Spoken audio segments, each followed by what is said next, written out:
84, 85, 86ல பிறந்த பெண்ணாகட்டும் ஆணாகட்டும் அந்த ரிஷபத்தில் ராகுவும் விருச்சிகத்தில் கேதுவும் துலாத்தில் சனி பகவான் இருப்பார். அதனால் அவங்களுக்கு தடை தான் இருக்கும். எப்படின்னா எப்போவுமே வந்து ஒரு கொடுப்பினையை கொடுக்க விடாமல் தடுக்கிறது யாருன்னு பார்த்தீங்கன்னா செவ்வாய், சனி, ராகு, கேதுக்கள்.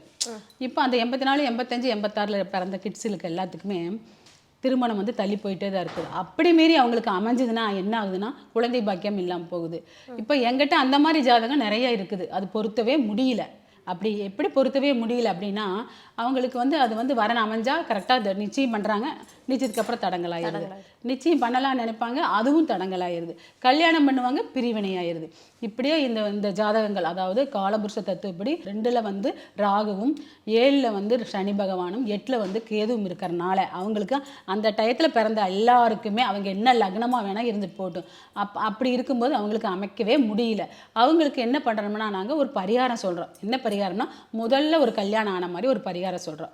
ஒரு கோவிலில் போய் ஒரு பரிகாரம் பண்ணிட்டு வாங்க, இல்லை உங்கள் குலதெய்வம் கோயிலுக்கே போயிட்டு வாங்க. நாங்கள் ஒரு சில பரிகாரம் சொல்லுவோம். அது வந்து அவங்கவுங்க ஜாதகத்துக்கு ஏற்ற மாதிரி பரிகாரம் சொல்லுவோம். அந்த பரிகாரம் செஞ்சுட்டு வந்தால் தான் அவங்களுக்கு திருமணம் நடக்கும். அப்படி அவங்க வந்து சொன்னால் கேட்கறது இல்லை. நாங்கள் எங்கேயோ பரிகாரம் பண்ணிட்டோம், அங்கே பண்ணிட்டோம், இங்கே பண்ணிட்டோம் அப்படின்னு அதாவது சாக்கு போக்கு சொல்லிட்டு அந்த பரிகாரத்துக்கு போக மாட்டேங்கிறாங்க. கண்டிப்பாக அந்த பரிகாரத்துக்கு போயிட்டு வந்தாங்கன்னா அவங்களுக்கு ஜெயிக்கும், திருமண யோகம் கூடி வரும்.